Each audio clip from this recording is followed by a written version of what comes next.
Primeira carta de Paulo aos Tessalonicenses, capítulo 1.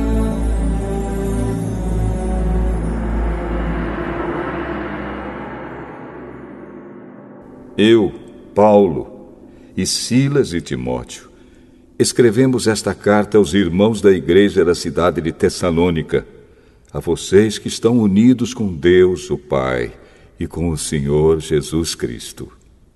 Que a graça e a paz estejam com vocês. Nas nossas orações, sempre damos graças a Deus por todos vocês, e nunca deixamos de pedir em favor de vocês. Pois lembramos, na presença do nosso Deus e Pai, como vocês puseram em prática a sua fé, como o amor de vocês os fez trabalhar tanto, e como é firme a esperança que vocês têm no nosso Senhor Jesus Cristo.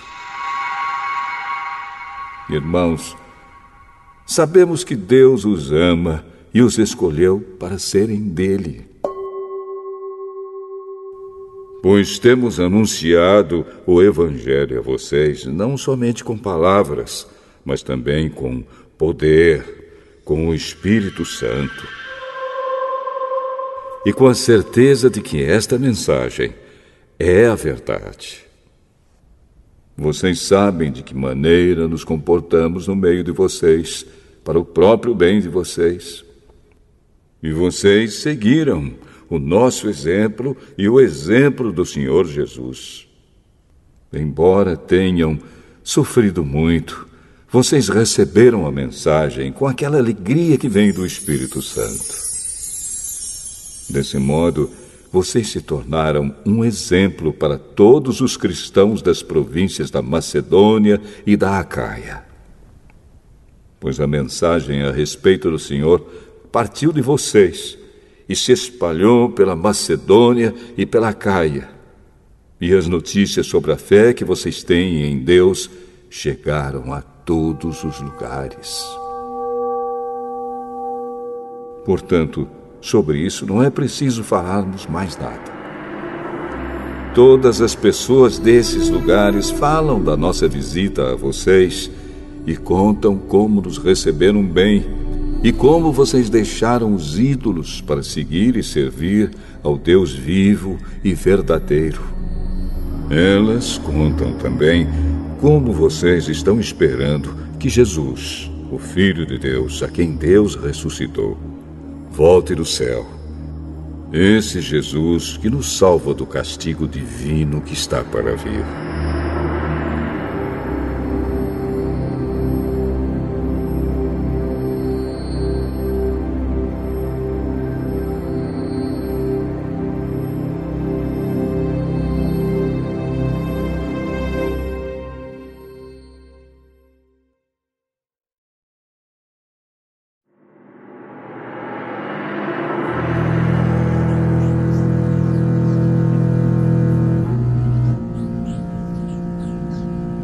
Primeira carta aos Tessalonicenses, capítulo 2.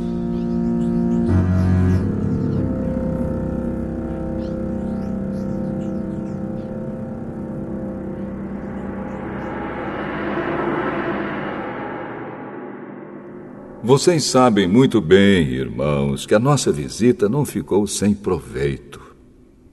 Sabem também como fomos maltratados e insultados na cidade de Filipos, antes de chegarmos aí em Tessalônica. Fomos muito combatidos, mas o nosso Deus nos deu coragem para anunciar a vocês a boa notícia que vem dele. Aquilo que anunciamos a vocês não se baseia em erros ou em má intenção, e também não tentamos enganar ninguém.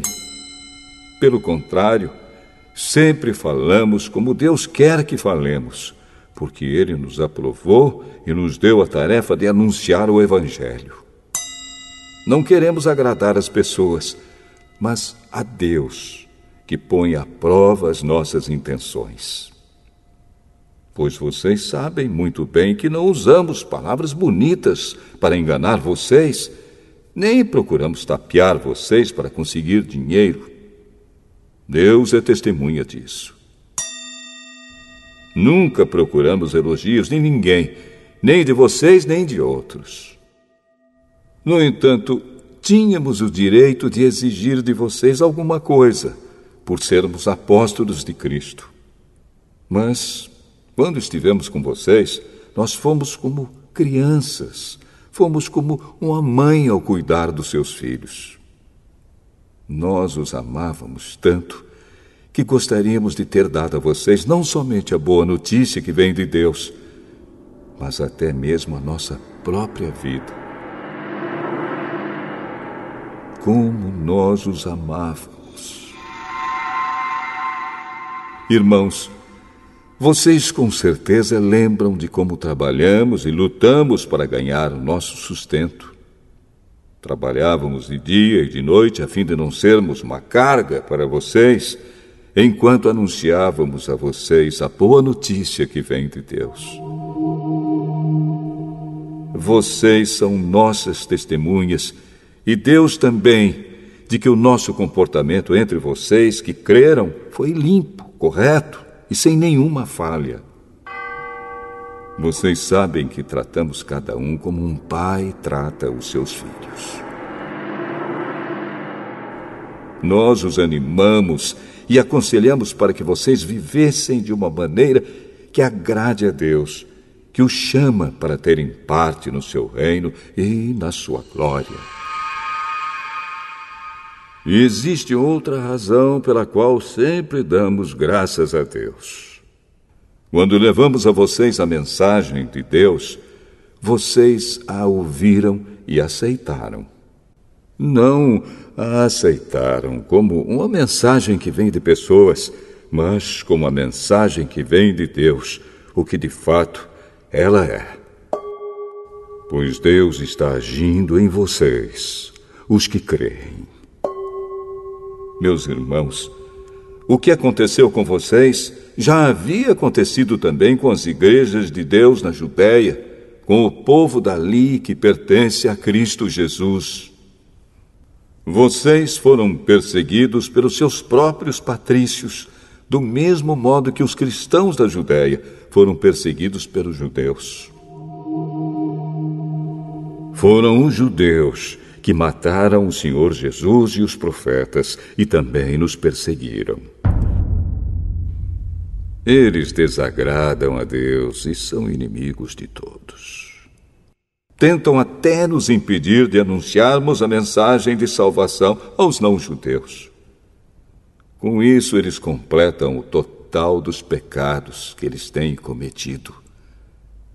Mas agora o castigo de Deus caiu finalmente sobre eles. Irmãos, nós tivemos de nos separar de vocês por algum tempo. Estamos longe dos olhos, mas perto do coração.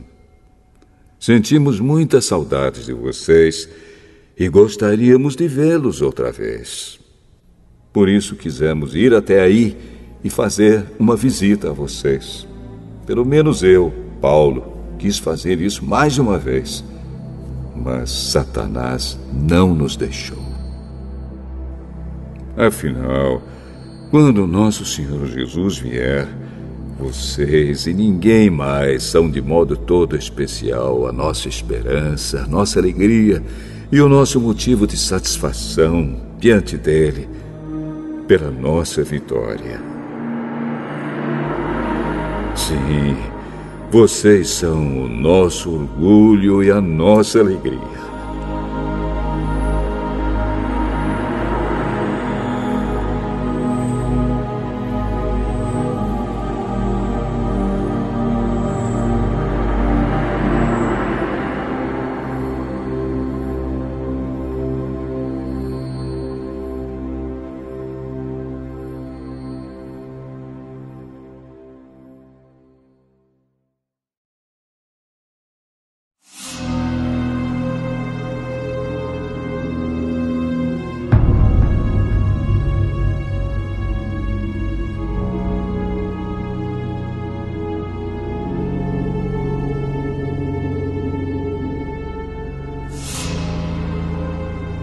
Primeira carta aos Tessalonicenses, capítulo 3.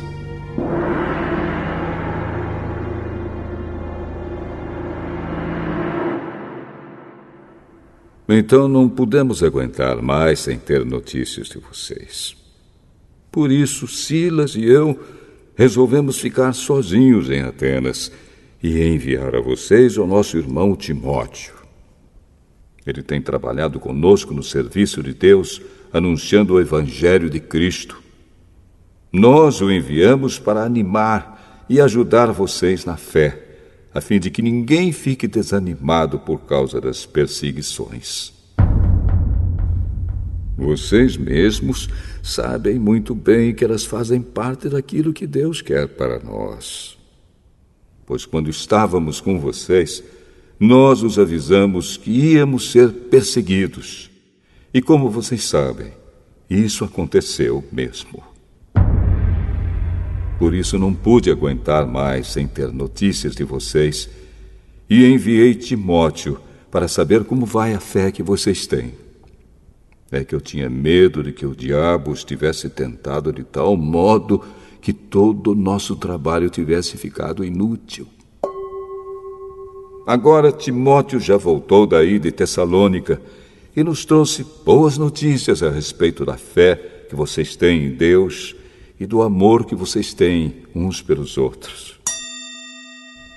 Ele nos contou que vocês sempre lembram de nós com carinho e que têm tanta vontade de nos ver como nós temos de ver vocês. Assim, irmãos, em todas as nossas dificuldades e sofrimentos, o que nos animou foi a fé que vocês têm. Agora nós nos sentimos com mais vida, porque sabemos que vocês continuam a viver firmes por estarem unidos com o Senhor. E assim podemos dar graças a Deus por vocês. Agradecemos a alegria que temos diante do nosso Deus por causa de vocês. Dia e noite pedimos a Ele de todo o coração que nos deixe ir vê-los pessoalmente para podermos completar o que ainda falta na fé que vocês têm. Que o próprio Deus, o nosso Pai, e o nosso Senhor Jesus preparem o nosso caminho para podermos ir visitar vocês. Que o Senhor faça com que cresça cada vez mais o amor que vocês têm uns pelos outros e por todas as pessoas, e que esse amor se torne igual ao nosso amor por vocês.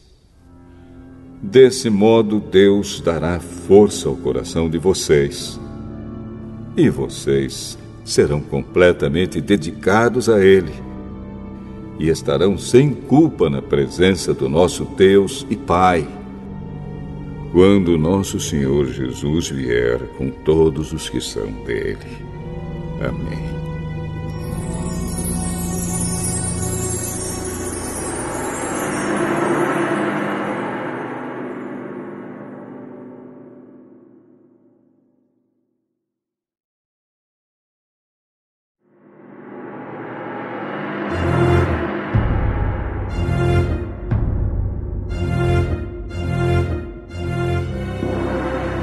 Primeira carta aos Tessalonicenses, capítulo 4.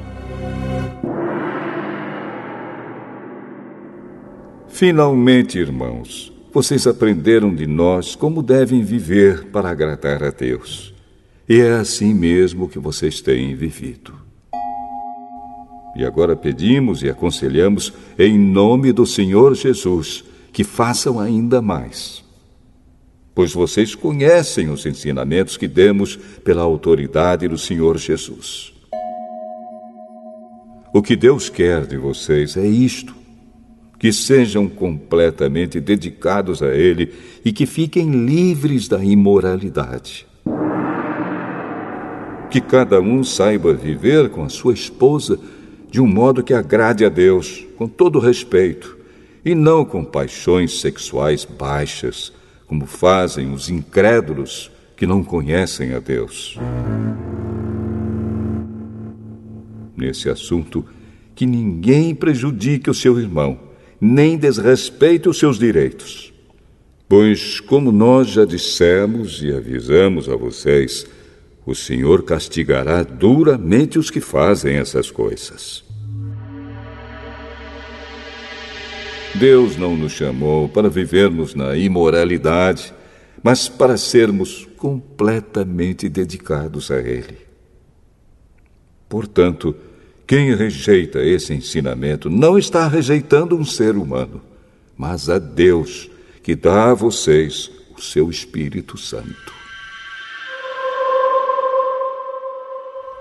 Não há necessidade de lhes escrever a respeito do amor pelos irmãos na fé, pois o próprio Deus lhes ensinou que vocês devem amar uns aos outros. Pois é esse amor que vocês têm mostrado a todos os irmãos que vivem em toda a província da Macedônia. Portanto, meus irmãos, pedimos que façam ainda mais. Procurem viver em paz, tratem dos seus próprios assuntos e vivam do seu próprio trabalho, como já dissemos antes. Assim, aqueles que não são cristãos os respeitarão, e vocês não precisarão viver às custas de ninguém. Irmãos, queremos que vocês saibam a verdade a respeito dos que já morreram, para que não fiquem tristes como ficam aqueles que não têm esperança. Nós cremos que Jesus morreu e ressuscitou. E assim cremos também que depois que Jesus vier, Deus o levará de volta, e junto com ele levará os que morreram crendo nele. De acordo com o ensinamento do Senhor, afirmamos a vocês o seguinte: nós, os que estivermos vivos no dia da vinda do Senhor, não iremos antes daqueles que já morreram. Porque haverá o grito de comando, e a voz do arcanjo, e o som da trombeta de Deus, e então o próprio Senhor descerá do céu. Aqueles que morreram crendo em Cristo ressuscitarão primeiro. Então nós, os que estivermos vivos, seremos levados nas nuvens, junto com eles, para nos encontrarmos com o Senhor no ar. E assim ficaremos para sempre com o Senhor. Portanto, animem uns aos outros com essas palavras.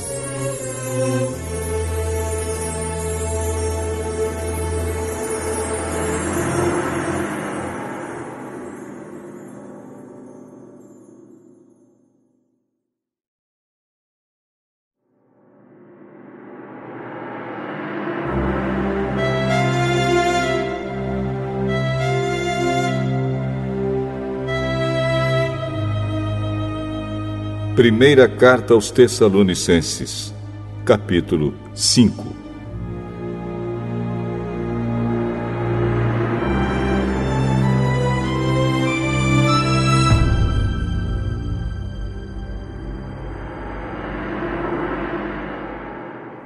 Irmãos, vocês não precisam que eu lhes escreva a respeito de quando e como essas coisas vão acontecer. Pois vocês sabem muito bem que o dia do Senhor virá como um ladrão na calada da noite. Quando as pessoas começarem a dizer, tudo está calmo e seguro, então é que, de repente, a destruição cairá sobre elas. As pessoas não poderão escapar, pois será como uma mulher que está sentindo as dores de parto. Mas vocês, irmãos, não estão na escuridão, e o dia do Senhor não deverá pegá-los como um ladrão que ataca de surpresa. Todos vocês são da luz e do dia. Nós não somos da noite nem da escuridão. Por isso não vamos ficar dormindo como os outros, mas vamos estar acordados e em nosso perfeito juízo. Os que dormem, dormem de noite, e os que bebem, é de noite que ficam bêbados. Mas nós que somos do dia, devemos estar em nosso perfeito juízo. Nós devemos usar a fé e o amor como couraça e a nossa esperança de salvação como capacete. Deus não nos escolheu para sofrermos o castigo da sua ira, mas para nos dar a salvação por meio do nosso Senhor Jesus Cristo, que morreu por nós para podermos viver com Ele, tanto se estivermos vivos, como se estivermos mortos quando Ele vier.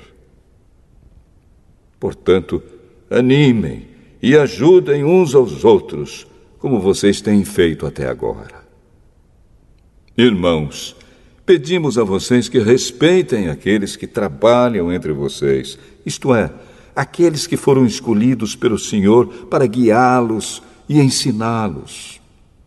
Tratem essas pessoas com maior respeito e amor por causa do trabalho que fazem. E vivam em paz uns com os outros. Pedimos a vocês, irmãos, que aconselhem com firmeza os preguiçosos, deem coragem aos tímidos, ajudem os fracos na fé e tenham paciência com todos. Tomem cuidado para que ninguém pague o mal com o mal. Pelo contrário, procurem em todas as ocasiões fazer o bem uns aos outros e também aos que não são irmãos na fé. Estejam sempre alegres, orem sempre e sejam agradecidos a Deus em todas as ocasiões. Isso é o que Deus quer de vocês por estarem unidos com Cristo Jesus. Não atrapalhem a ação do Espírito Santo. Não desprezem as profecias. Examinem tudo. Fiquem com o que é bom e evitem todo tipo de mal. Que Deus, que nos dá a paz, faça com que vocês sejam completamente dedicados a Ele e que Ele conserve o espírito, a alma e o corpo de vocês livres de toda mancha para o dia em que vier o nosso Senhor Jesus Cristo. Aquele que o chama é fiel e fará isso. Irmãos, lembrem de nós nas suas orações. Cumprimentem todos os cristãos com um beijo de irmão. Peço com insistência, pela autoridade do Senhor, que esta carta seja lida para todos os irmãos. Que a graça do nosso Senhor Jesus Cristo esteja com vocês.